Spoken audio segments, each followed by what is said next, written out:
Welcome to another episode of This Ability Podcast. I'm your host, Mary Baudouin, and I'm so glad that you guys are tuning in with us today. We're excited to welcome Kristie Curtis, a passionate advocate for disability rights and community empowerment. Through her leadership and personal experiences, Kristie has worked tirelessly to create positive change for individuals and families within the disability community. Kristie, thank you so much for being here with us today. Can you tell our audience a little bit about yourself and the incredible work that you're involved in? I am a single mother of three amazing young men. Bryson is 21. He is on his last year of high school. He was born with trisomy 21. I was 19 when I had him. And then later on, at 12 years old, he was diagnosed with autism as well. So he has a dual diagnosis of Down syndrome and autism. And then Aiden is 17, graduating this year, planning to go to UL. He was premature. And we noticed at 4 months old that he was developmentally delayed. And so he received services through Early Steps, Louisiana's early intervention system. And then once he went into school, though, he only received speech therapy for the first year. And then they told me, look, he's saying words that we never hear from children his age. So we just don't think he needs service. And now you look at him and you never be able to tell that he was developmentally delayed or premature. And then Christopher is almost 16 years old. Recently, about 2 or 3 years ago, he was diagnosed with high functioning autism. I knew early on, probably 5 years old, I knew there was something. He had sensory issues, had difficulties with textures and things like that. So I knew a little bit about you and your son before, but I didn't realize until now that you have 3 children, each with their own unique abilities. I know that we have a lot of moms and caregivers listening, and for many of us, even navigating life with one child who has special needs can feel overwhelming at times. Speaking from personal experience with my own daughter, Lexi, there are some days when I feel the weight of it is heavy, balancing appointments, work, therapies, and just the emotions that come with it. So I truly admire what you're doing, Kristie. How do you manage everything with 3 children?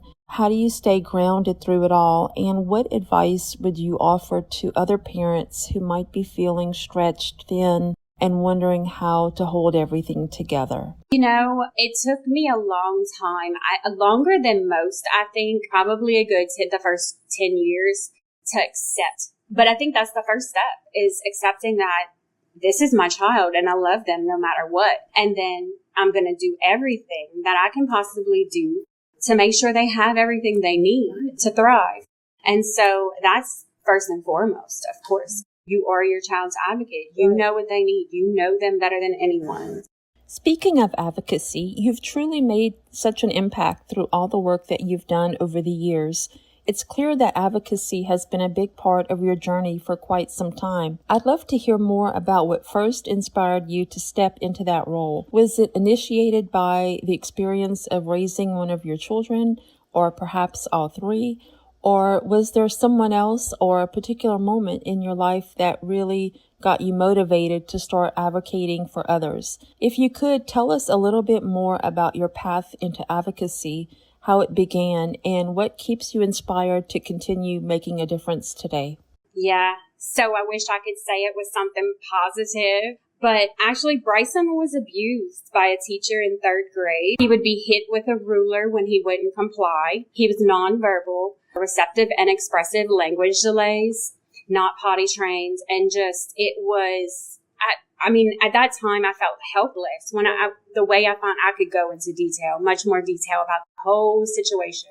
But what it came down to is I felt helpless, and like I had failed to protect him. The way this was handled lit the fire in me that burns inside of me to advocate and to teach others to advocate. And then when the leader position became available, I applied. I didn't get it at first. Instead, I took the community outreach specialist position at Families Helping Families. And then a few months later, the leader position opened up. I reapplied. I was determined to reapply until I got it, because all I could think, I've been advocating on a local level for my son for years.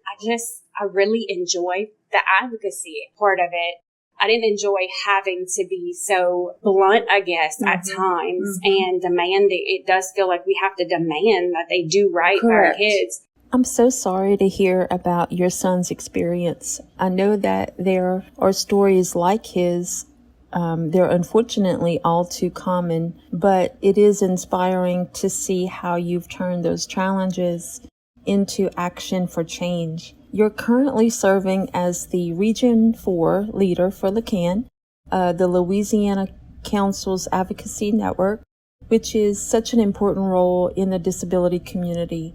For our listeners who might not be familiar with LaCAN, could you share a little more about what your leadership role involves and what are some of your key responsibilities? How does LaCAN work to advocate for individuals with disabilities and their families across the state? So as the leader of LaCAN, I'm responsible for getting our community involved, educating our community leaders, helping individuals with disabilities and their families to tell their story, to be able to share their testimony at our regional roundtable and during legislative session at the Capitol in committee meetings. It's very, I guess I would say, empowering to see families, moms, dads, individuals themselves getting up to that table in a committee room of legislators and sharing how the laws and the policies that they create affect us.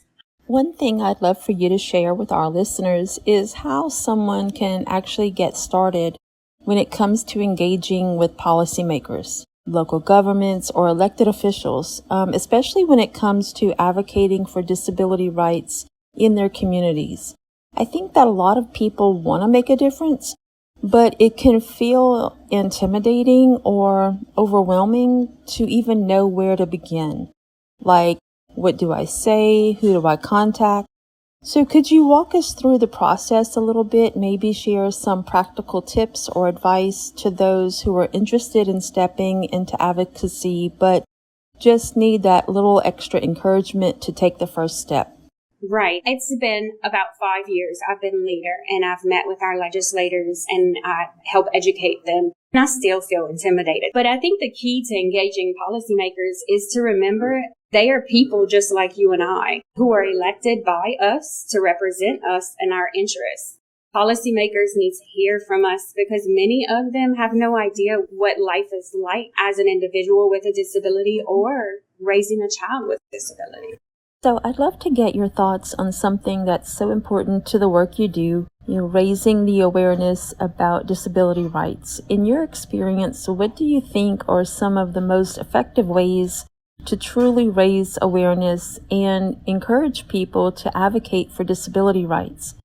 I know that social media has definitely become a powerful tool in advocacy in today's world, but I'm sure that there's also some other strategies or avenues that are just important, maybe even more impactful at times. So can you share some of the ways that you've seen awareness efforts really work?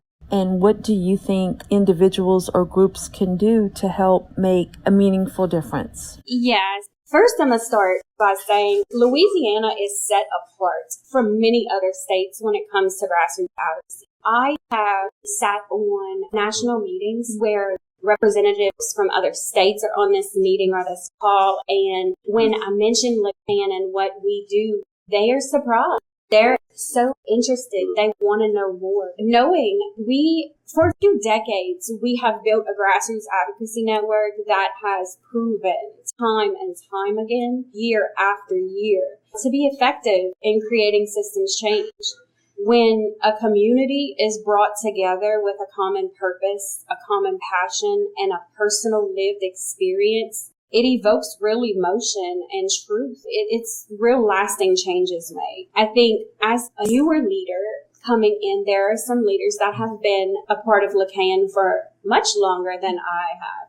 And there are ways that they engage with policymakers and the community that work for them. And then social media came along and that's in a lot of ways, that's how our community and members are engaging now. There's so many tools that we can use with our policy. So as we look toward the future, I'd love to hear more about your vision for moving forward. What are some of your top priorities or goals when it comes to advancing the disability community, whether it's through advocacy, policy changes, or community support efforts? What issues are you most passionate about right now, and where do you feel the greatest opportunities are for making a real impact in the near future? So my priority for advancing accessibility and inclusion is educating the community and empowering individuals and families to advocate for themselves, which can lead to meaningful and long-lasting change.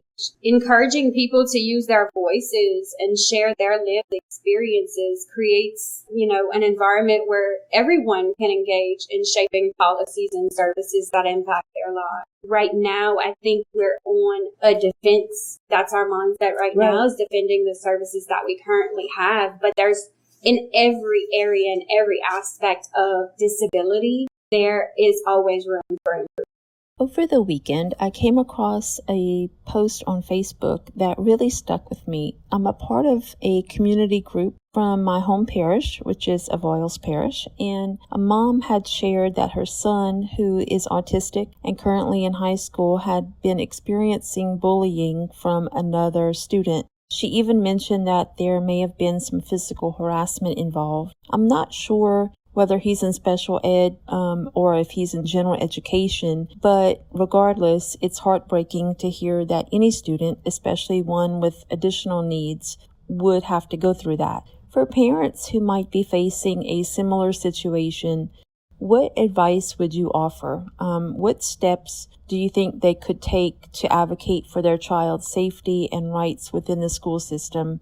And also, how can families navigate such a difficult and emotional situation in a way that ensures, their child is protected and supported? We have addressed this issue, and there has been legislation on bullying. And I know from my experience, our school takes bullying very seriously. And I've heard other schools have strict bullying policies. I would definitely research the policies that are in place in that area, in that district. And then you always want to start at your local level and see what you can get done. But if, there's always a step up in your advocacy if that's needed. And so I would definitely, she can always contact, if Kristen is her leader, contact Kristen, but definitely don't give up and advocate. It's in law. There should be stricter policies in place. So I would definitely start there. So on the flip side of that situation, I also think about the parents of the child who may be doing the bullying.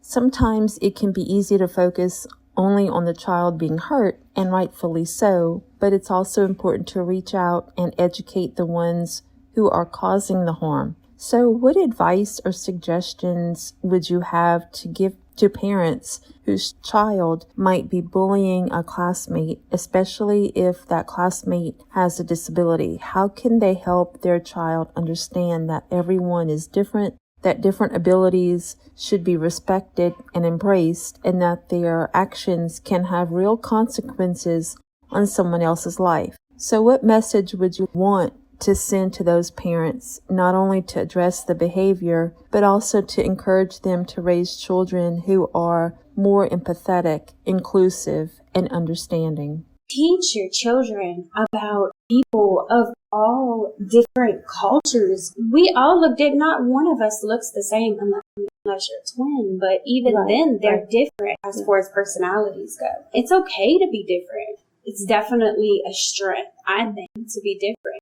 We need to teach our young kids that doesn't it just come down to respect and empathy. Teach your children empathy and respect for others, especially others that are different from them. I think also as adults and raising children, we need to be conscious of the things that we say, comments that we make, our reactions in front of them, because that's the first place they learn and they pick up on things that make us human.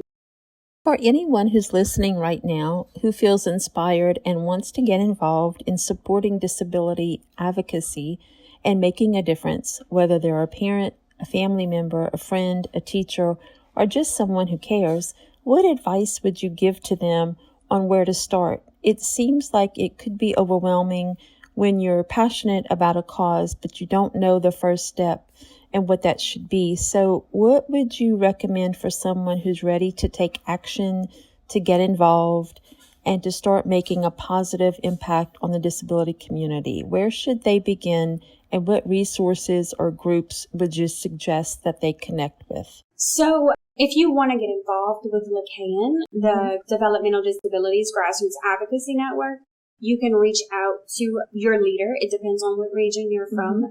You can go to the council's website at www.laddc.org. And if you click on LaCAN, there should be our information. Each LaCAN leader is listed there. Yeah, I saw a really nice graphic on Facebook. I'll probably share it when this podcast airs. Of how many regions are there in Louisiana? 10? There are 10 regions, but there's 9 leaders. One of our leaders covers both regions 1 and 10, which is like the New Orleans. So if you are wanting to join us for our Yellow Shirt Days, we have Yellow Shirt Days during session, but sometimes even outside of session. Bessie meets outside of session. There are some committees that also meet outside of session where we'll have a Yellow Shirt Day in Baton Rouge. If someone's not familiar with Yellow Shirt Day, tell our audience what that is. Our Yellow Shirt Days are days when we, as a collective, we put on our yellow shirts and we meet at the Capitol building in Baton Rouge. Usually we have certain bills that we track during session. We have an agenda going into session. And so depending on what's being heard in what committee on what days, usually our bigger Yellow Shirt Days or when HB1 is being heard in appropriation. So you can bet there'll be a Yellow Shirt Day every year for that bill. We will recruit our members in our respective region to see who can come out that day for Yellow Shirt Day. If we need to carpool, we'll all meet as a group, all leaders and the members from their areas meet as a group for that committee meeting, all dressed in our yellow shirts. And the goal is to try to fill up the seats in the committee room. We want a sea of yellow. And our legislators know us, and even those employed at the Capitol, they know us as the Yellow Shirt. We're not referred to as LaCAN at the Capitol. Yellow Shirt Days are fun. I love them. As the LaCAN leader, this is my job, but it just never feels like a job. This is not, I don't look at it as work. I mean, it's hard work, I guess. I feel like I'm doing God's work, but it never feels like a job. Okay, so I'd like to circle back for a moment to something that we talked about earlier, the legislative sessions and the advocacy agenda tied to them. For someone who's listening and wants to stay informed, how can they find out more about what's on the agenda each year? Is there a central place where that information is published, like a website or a resource hub? And can they easily find out which topics or specific bills will be discussed that impact the disability community? I'd love for you to walk us through how someone could stay engaged and track the important issues being brought to the table during the sessions. Right. So every year during the summer, LaCAN leaders host community input meetings. And at those community input meetings, we are gathering the community's input on the issues that they see. And we gather all that information and we submit it to the Developmental Disability Council, and they use that information to decide what their agenda will be for the following session. And once that is set, staff gets to work on fact sheets, and that is eventually posted on the council's website. Usually by December, that'll be posted on the council's website under fact sheets. If you click on LaCAN, there'll be some options on the side of the screen. And we really have it has made such a difference every year. So on a personal level, I'd like to ask you, Kristie, what keeps you motivated, especially when you're facing many challenges that you and your family have encountered over the years? Advocacy work and navigating the disability world can be incredibly rewarding, but it can also be emotionally and physically exhausting at times, I would imagine. So what drives you to keep going, to keep fighting for change, even on the harder days? I'd love for you to share a little bit about where you find the strength and what keeps you and your passion alive. Remembering my why. My faith is unshakable at this point in life. I've heard the past is the past, and I agree, it is the past. However, when I'm faced with challenges, I pause on my journey for just a bit to look back and see how far I've come after overcoming so much. That's my motivation. And it's a good reminder. I picture myself just, pausing and looking back over my shoulder. Oh, well, if I could do that, and I could do this.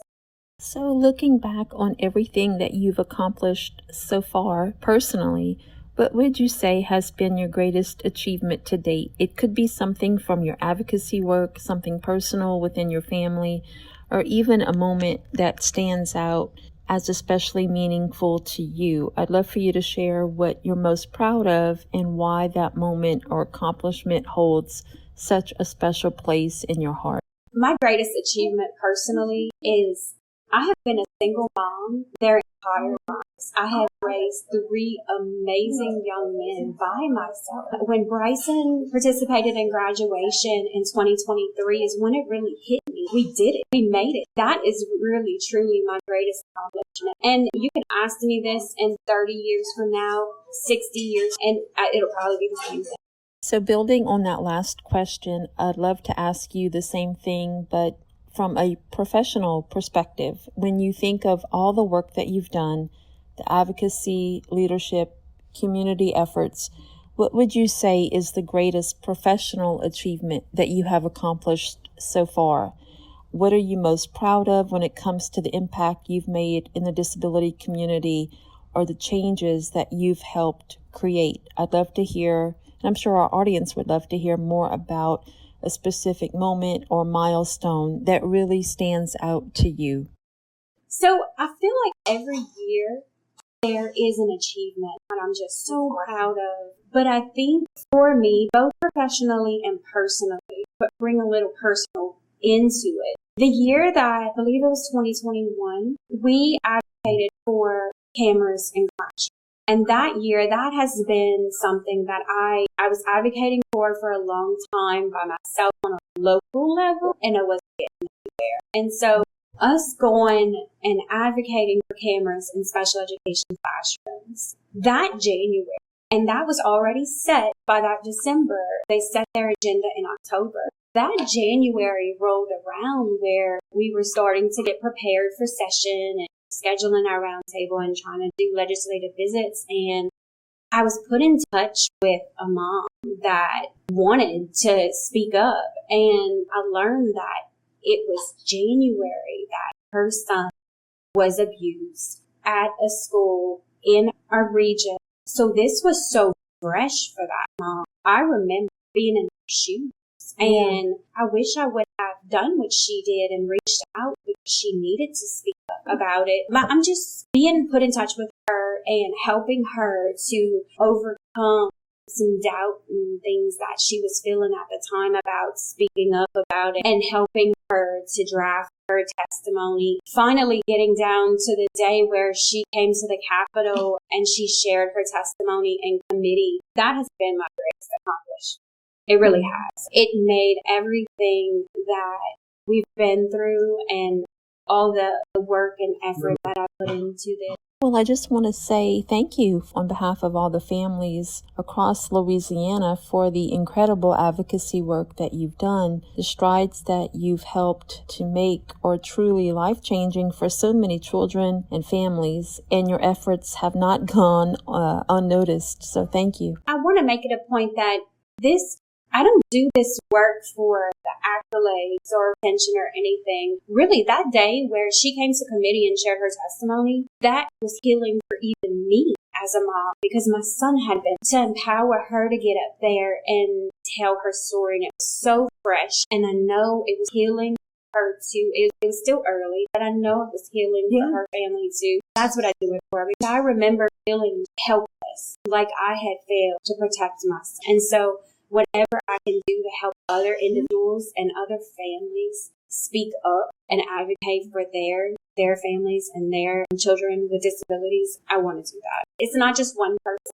It takes all of us. With that being said, what or who has been your biggest influence on your advocacy work and the passion that drives you forward every day? So the biggest influence for me is my sons and the experiences we've had and the challenges we've overcome. That's the biggest, the way I see it. And in both areas of my work, both as a community outreach specialist and as LaCAN leader, I do this because I remember how it felt for me not knowing where to turn or how to reach out or who to reach out to and what services and supports were out to us. Knowing now the difference that sharing our story can really make. It was just a couple of sessions ago, I shared testimony in committee on the virtual option for our community.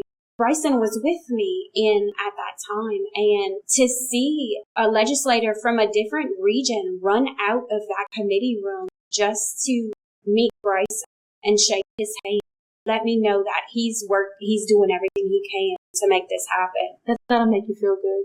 Yeah, it and definitely. Everybody else around you, I'm sure. It definitely does. Yeah. For so long, earlier in life, I didn't have a good understanding of what I had on. I felt like isolating us was in our best interest, and I didn't realize then how wrong I was. But hiding from the world isn't helping the world. The only way people who don't deal with it on a daily basis know about all these different aspects of raising a child with a disability or what it's like to be an individual with a disability. Because some days are tougher than others. The only way they know is if we're out there, we're living in the same communities and going to the same school, accessing the same stores and just anything. It's important to speak about it. And I'm always, I tell anybody, especially children, whenever they first meet Bryson, they'll look at him, they can tell that he's different. And I just make sure that I'm there to answer questions.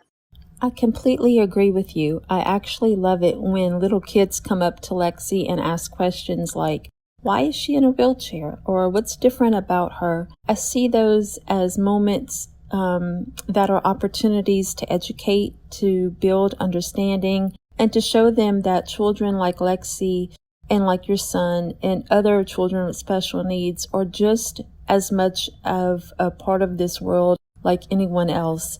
It really does take all kinds of people to make this world a fuller, more beautiful place. And when we welcome those questions and answer them with kindness, we're helping to create a future that's more accepting, compassionate, and inclusive. And they're so innocent, especially children, whenever they're asking questions. Ask it in a way that, if an adult asks it that way, it might come off as rude. They don't mean that.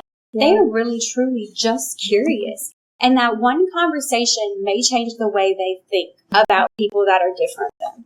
All right, Kristie, earlier you mentioned that you feel like you're doing God's work, and that really stood out to me. I made a note of that. So I'd love for you to share more about that with our listeners. How important is faith in your everyday life and in your journey as an advocate? How has your faith helped guide you through some of the challenges that you faced, both personally and professionally? My faith is the most important thing in my life. There was a time where I didn't have faith and I thought God had forgotten about us. Now, looking back, there are so many spaces and times where He was there. He showed up, and I can see that now. And so my faith is unshakable. The way I was saved, no one can, that just can't be explained by science. My faith is truly unshakable at this point. And so everything we go through, I have so many crosses in my house, I lost track. The cross on every wall. When I open my eyes in the morning, there's a cross right there on the wall. And that's the first thing I do. It's reminders for me. This is a reminder for me. I didn't get it for anybody else. I need to remember, because fear fear kept me in a dark place for years.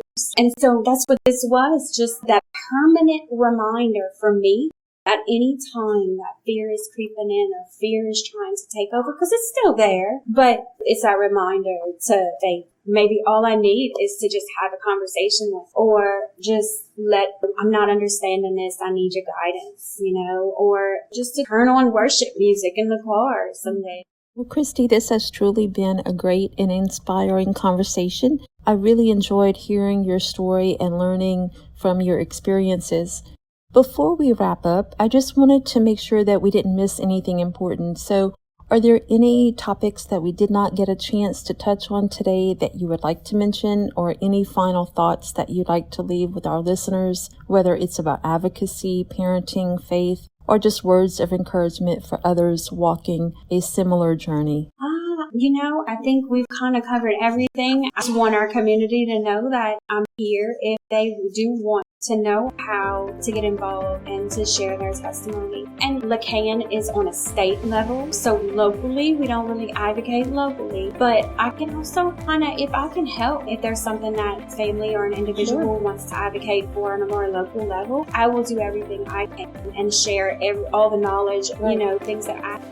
Well, Kristie, thank you so much for being here today and for sharing your story, your insight, and your heart with us. It's been such an inspiring conversation. And to all of our listeners, thank you for tuning in to this Ability Podcast.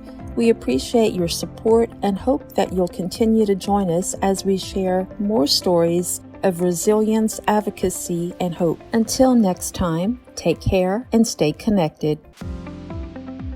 Help us grow our audience by subscribing to our podcast on Spotify, YouTube, Amazon Music, Apple Podcasts, and other podcast networks. Additionally, if you enjoy listening to our podcast, help us to be discovered by leaving a rating or review of our episodes. This will connect us with other potential listeners and help us to expand our audience. From all of us at This Ability Podcast, we thank you for your ongoing support of our mission to unveil stories that inspire and enlighten others in the special needs community.